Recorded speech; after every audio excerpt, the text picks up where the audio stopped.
Assalamualaikum. Alam semesta beserta seluruh isinya senantiasa saling berinteraksi dan berkomunikasi. Di saat penghuni alam semesta bermasalah dalam interaksinya, lihat dan cari informasi tentang bagaimana cara komunikasi yang dipilih. Komunikasi yang tepat akan menghasilkan solusi yang menyeimbangkan semua pihak.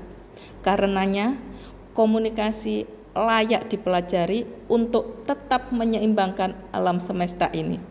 Selamat berkomunikasi.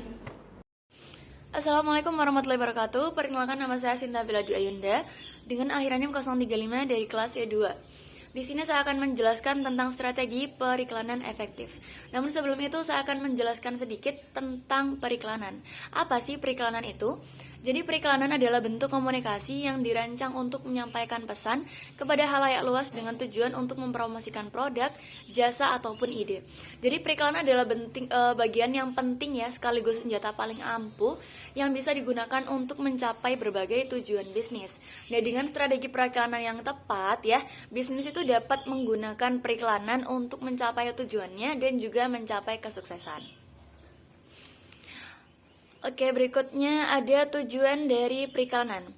Tujuan periklanan sendiri itu dapat berbeda-beda ya, tergantung pada jenis bisnis dan juga produk atau jasa yang ditawarkan. Namun ada beberapa tujuan umum dari periklanan, meliputi yang pertama, meningkatkan kesadaran produk. Nah, iklan sendiri itu dapat membantu meningkatkan kesadaran merek dengan membuat orang-orang itu mengenal produk atau jasa yang ditawarkan dari perusahaan tersebut. Kemudian yang kedua ada meningkatkan penjualan. Iklan juga dapat mendorong penjualan dengan menarik orang untuk mau membeli produk atau jasa dari mereka. Kemudian yang ketiga ada membangun citra merek. Nah, ini berkaitan dengan branding ya. Iklan itu dapat membantu membangun citra merek yang positif dengan mengkomunikasikan nilai-nilai ataupun manfaat yang dimiliki oleh produk kita. Kemudian ada tujuan periklanan yaitu menarik pelanggan baru. Iklan juga dapat menarik pelanggan baru dengan membuat mereka itu mengetahui produk dan juga jasa yang ditawarkan dengan iklan-iklan yang menarik. Kemudian ada mempertahankan pelanggan. Iklan dapat membantu mempertahankan pelanggan dengan mengingatkan mereka tentang manfaat produk ataupun jasa dan juga mendorong mereka untuk terus membelinya. Jadi ini bisa digunakan ya, bisa menggunakan iklan yang tujuannya itu jangka panjang. Jadi pelanggan bisa terus mengingat produk kita dan terus membeli produk kita. Seperti itu. Yang terakhir ada mendorong loyalitas pelanggan. Nah, iklan itu juga bisa dapat mendorong loyalitas pelanggan dengan membangun hubungan yang kuat antara customer mereka dengan produk yang kita tawarkan. Jadi kita tidak hanya membuat iklan yang bersifat untuk promosi, tapi juga iklan itu harus bisa mendorong loyalitas dari pelanggan agar pelanggan itu setia untuk membeli produk kita. Kemudian ada jenis-jenis periklanan. Nah, ada beberapa jenis periklanan yang dapat digunakan dalam sebuah perusahaan. Nah, beberapa periklanan ini meliputi yang pertama ada iklan cetak. Iklan cetak ini adalah iklan yang sering muncul di media cetak ya, seperti media surat kabar, majalah, dan juga buku. Kemudian yang kedua ada iklan elektronik. Iklan elektronik ini adalah iklan yang muncul di media elektronik seperti televisi, radio, dan juga internet. Kemudian yang ketiga ada iklan online. Iklan online ini adalah iklan yang muncul di internet seperti situs web, search engine, dan juga media sosial. Kemudian yang keempat ada iklan luar ruang.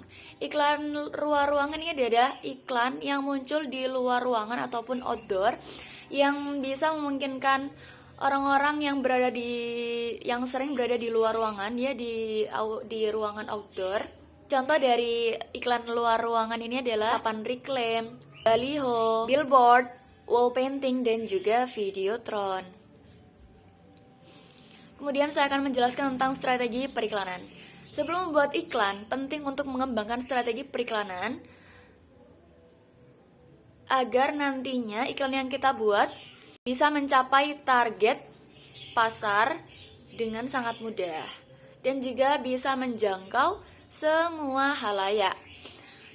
Jadi strategi periklanan sendiri ya, terdapat 5 strategi. Jadi yang pertama, menentukan target audience. Target audience adalah kelompok orang yang ingin dijangkau oleh iklan. Jadi sebelum kita membuat iklan, kita harus menargetkan terlebih dahulu kalangan target yang akan kita capai itu ya. Itu dari mulai kalangan menengah kah, atau kalangan atas, kalangan bawah, atau untuk target usia berapa, mulai dari usia muda atau usia tua, bisa ditentukan terlebih dahulu sebelum membuat iklan yang efektif. Kemudian yang kedua ada memilih media yang tepat. Nah, penting untuk kita untuk menentukan media yang tepat yang digunakan untuk membuat iklan agar iklan tersebut itu bisa menjangkau target audiens. Mau itu memilih media iklan cetak, media iklan elektronik, ataupun media iklan yang ditawarkan melalui media sosial. Kemudian yang ketiga yaitu membuat pesan yang efektif. Nah, pesan yang efektif ini adalah pesan yang menarik perhatian target audiens dan juga bisa memotivasi mereka untuk bertindak dan juga segera membeli produk dari kita.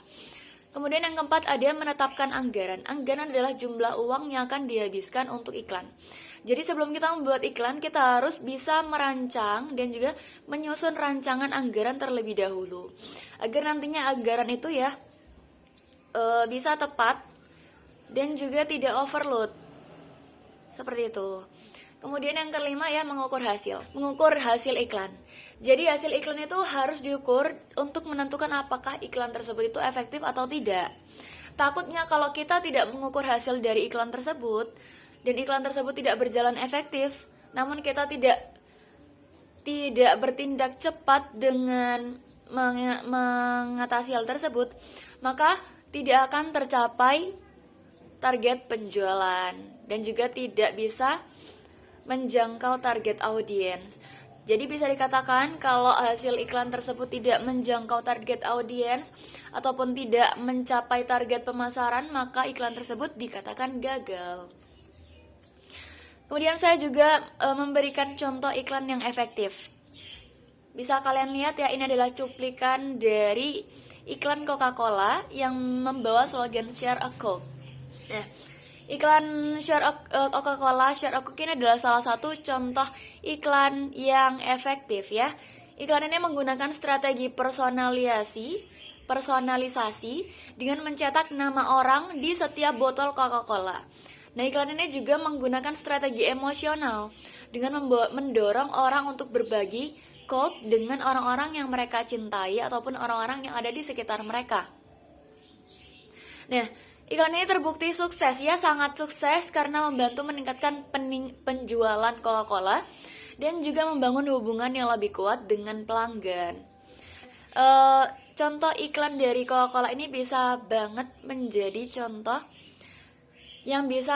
contoh untuk membuat iklan yang efektif. Baik, itu saja yang bisa saya sampaikan. Sekian presentasi dari saya. Mohon maaf bila ada salah kata ataupun perbuatan. Saya mohon maaf dan semoga apa yang saya sampaikan bisa menjadi manfaat bagi kita semua. Saya pamit undur diri. Assalamualaikum warahmatullahi wabarakatuh.